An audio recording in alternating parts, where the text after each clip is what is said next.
Bom dia, sexta-feira, 1º de novembro, temos hoje nosso estudo adicional. Que prazer te receber para mais uma reflexão na Palavra de Deus. Peço que você curta e compartilhe este conteúdo para que mais pessoas recebam estas orientações. Teremos hoje muitas informações históricas. Nosso vídeo vai ficar um pouquinho mais longo, mas você poderá assisti-lo quantas vezes você julgar necessário. Vamos aos fatos. Ao saírem do Egito, Israel entrou em Canaã, a terra prometida, no ano 1405 a.C. E eram 12 tribos, governadas diretamente por Deus, no regime chamado teocracia. Deus governava através de seus sacerdotes e profetas. Passados quase 4 séculos, 394 anos precisamente, o povo pediu um rei humano, como tinham todas as nações à sua volta. Deus atendeu ao pedido do povo, não era a vontade do Senhor, e para a tristeza do sumo sacerdote Samuel, Deus então nomeou o rei Saul, o primeiro rei a governar sobre 12 tribos. Governou durante 40 anos, de 1050 a 1011 a.C. Após Saul, assumiu Davi, também por 40 anos, de 1011 a 971 a.C.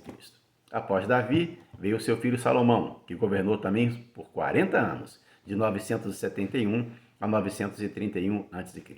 E após a morte de Salomão, assumiu seu filho Roboão. Você pode consultar lá em 1 Reis, no capítulo 12, o que motivou a divisão das 12 tribos. Sim, porque assim que Roboão assumiu, as 12 tribos, que eram um reino unificado durante 120 anos, governados por um único rei, agora se tornaram em duas nações. O reino de Israel, no norte, manteve o nome porque eram 10 tribos, 10 tribos de Israel. Reino do norte, capital Samaria, e governados por Jeroboão I, porque houve um outro Jeroboão. E as tribos do sul, Judá e Benjamim, Judá era a maior delas, permaneceu com o nome tribo de Judá, capital Jerusalém. Pois bem, todos os reis que governaram nas 10 tribos do norte, capital Samaria, de onde surgiram os samaritanos, todos eles, desde o primeiro deles, Jeroboão I, até o último rei de Israel, o rei Oséias, não profeta, o rei Oséias, todos foram infiéis a Deus. E por causa disso, Deus tirou a sua mão protetora daquele reino e vieram os assírios e sitiaram Samaria no ano 725 a.C., liderados por Salmanassar V, ou Salmaneser, depende da versão da sua Bíblia. Passados 3 anos, no ano 722 a.C., agora não mais Salmanassar, e sim Sargão II, liderando os assírios, invadiram Samaria. E assim que Samaria foi conquistada pelos assírios, os assírios, deportaram muitos israelitas para outras terras de seu império e importaram muitos outros povos, também subjugados pelos assírios, para viverem em Samaria. Você vê isso lá em 2 Reis, no capítulo 17, no verso 24. Os israelitas que permaneceram vivendo em Samaria, eles foram se misturando com os estrangeiros e assimilando os costumes desses povos. Tornaram-se um povo mestiço, perderam a sua identidade nacional. E com o tempo, esses samaritanos edificaram ali o seu próprio templo de adoração no Monte Gerizim e nomearam seus próprios sacerdotes. Consideravam que o Monte Gerizim era o único local correto de adoração designado por Deus e por Moisés, e ao invés do Monte Sião. Eles criam num único Deus, mas consideravam apenas a Torá, os 5 primeiros livros escritos por Moisés, o Pentateuco, como escritura.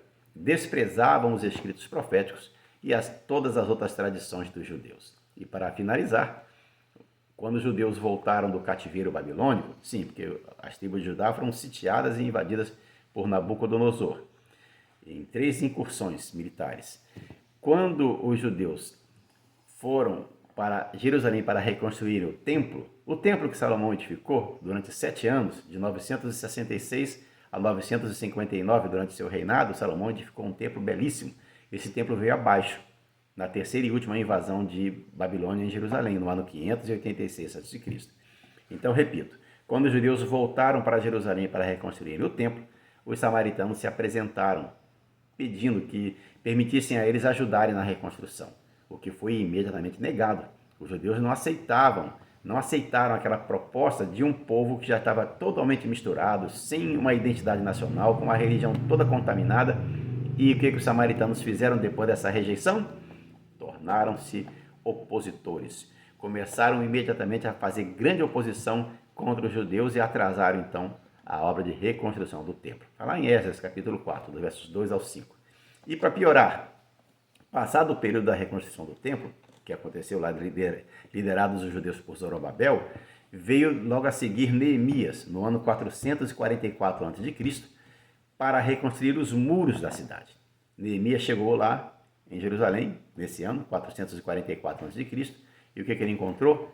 Uma grande oposição à reconstrução dos muros, liderada por Sambalate, o governador de Samaria na época. Está lá em Neemias no capítulo 2, no capítulo 4 e no capítulo 6, você pode consultar esses fatos. Outros episódios históricos também fez com que aumentasse a inimizade entre judeus e samaritanos, que o nosso tempo já está muito avançado, não vamos tratar deles aqui. Mas fica assim uma reflexão para nós. Judeus e samaritanos, inimigos terríveis, né? Já nos dias de Jesus, os judeus não suportavam os samaritanos, mas no passado pertenciam ao mesmo grupo, adoraram a Deus juntamente e agora estavam totalmente afastados. Fica um conselho da palavra de Deus para cada um de nós que vivemos em igrejas, em comunidades religiosas, formadas por pessoas totalmente diferentes de nós, culturas diferentes, criações diferentes, níveis culturais diferentes, sociais, financeiros. Qual é o conselho da palavra de Deus? Romanos 12, verso 18. Se possível, quanto depender de vós, tende paz com todos os homens. Oremos. Bondoso Deus, agradecemos a Ti por Tuas orientações e Te pedimos que venha nos ajudar a passarmos esse dia totalmente ao Teu lado e falando do Teu amor para aqueles que não Te conhecem. Oramos agradecidos em nome de Jesus. Amém. Tenha um ótimo dia. Fique na paz de Jesus.